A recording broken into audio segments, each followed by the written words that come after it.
محترم سامعین السلام علیکم۔ آج میں آپ کو سبق آموز واقعہ سنانے جا رہا ہوں۔ اہل عرب جب شادی بیاہ کرتے تھے تو قدیم رواج کے مطابق دعوت کی تقریب میں شامل مہمانوں کی توازہ کے لیے بھنے ہوئے گوشت کے ٹکڑے کو روٹی کے اندر لپیٹ کر پیش کرتے تھے۔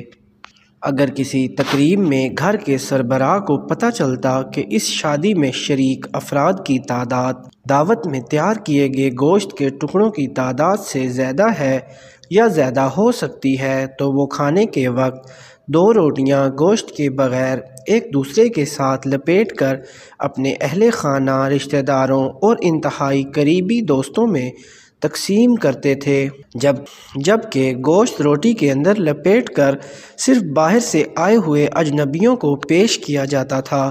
ایسے ہی ایک بار ایک غریب شخص کے ہاں شادی کی تقریب تھی جس میں اس شخص نے دعوت کے دن احتیاطاً بغیر گوشت کے روٹی کے اندر روٹی لپیٹ کر اپنے گھر والوں، رشتہ داروں اور قریبی قابل بھروسہ دوستوں کو کھانے میں پیش کی تاکہ اجنبیوں کو کھانے میں روٹی کے ساتھ گوشت مل سکے اور کسی بھی قسم کی شرمندگی سے بچا جا سکے۔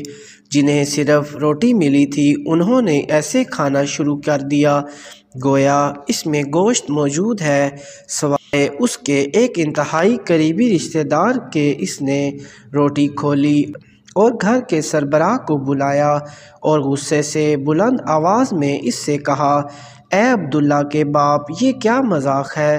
یہ تو روٹی گوشت کے بغیر ہے، میں تو آج کے دن ہرگز یہ نہیں کھاؤں گا۔ غریب شخص نے تحمل سے سنا اور مسکرا کر جواب دیا، اجنبیوں کا مجھ پر حق ہے کہ میرے دسترخوان پر انہیں ہر حال میں گوشت پیش کیا جائے۔ یہ لیجئے گوشت کا ٹکڑا اور معافی چاہتا ہوں، مجھ سے غلطی ہوئی، میں آپ کو اپنے اہل خانہ میں شمار کر رہا تھا۔ ہمارے موجودہ دور میں ہم بہت سارے لوگوں پر بھروسہ کرتے ہیں، ان کو گھر کے فرد جیسا سمجھتے ہوئے یہ یقین رکھتے ہیں کہ یہ مشکل وقت میں ہمارے شانہ بشانہ کھڑے ہوں گے، ہماری پیٹھ پیچھے ہماری عزت کی حفاظت کرتے ہوئے ہر حال میں وفاداری نبھائیں گے، لیکن عین ضرورت کے وقت ہمارے اندازے غلط ثابت ہو جاتے ہیں۔ اس لیے اس بات کو یقینی بنائیں کہ کون سی روٹی کون سے بندے کو دینی چاہیے۔ امید کرتا ہوں آپ نے اس واقعے سے سبق حاصل کیا ہوگا۔